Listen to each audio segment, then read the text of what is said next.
कभी कभी लोग सवाल करते हैं लोग पाक अधिकृत कश्मीर के बारे में। पाक अधिकृत कश्मीर के बारे में आपको याद है, भारत की संसद ने प्रस्ताव पारित किया था और आज भी वह संकल्प हम सबको याद है। पाक ऑक्युपाइड जम्मू कश्मीर यह भारत का हिस्सा था, है और रहेगा। हम इसको मानते रहेंगे बहनों भाइयों, से हम कभी भूलेंगे नहीं, कभी हम उसे भूलेंगे नहीं। ये कैसे हो सकता है?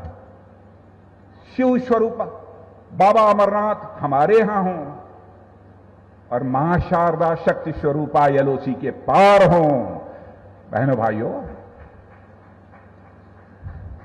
यह बराबर यह चीज हमको सालती रहती है।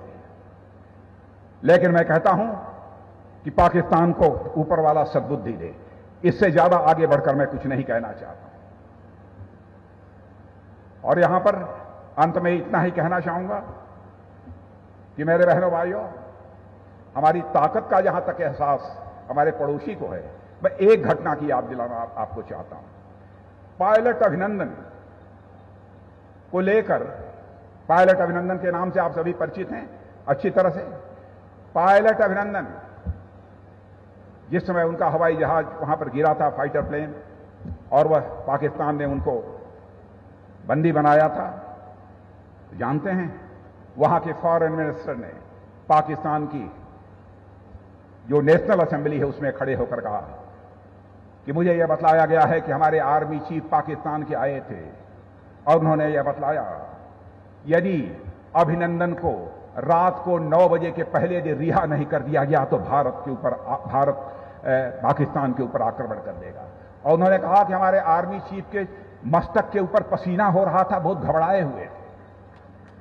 यह मैं नहीं कह रहा हूं, भारत की नेशनल असेंबली में स्वयं उनके फॉरेन मिनिस्टर ने कहा, और आज भी उसकी रिकॉर्डिंग मौजूद है, उसको निकालकर आप देख सकते हैं।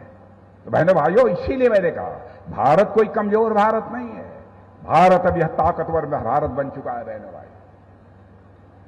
और हम सब भारत को और ताकतवर भारत बनाने में लगे हुए हैं।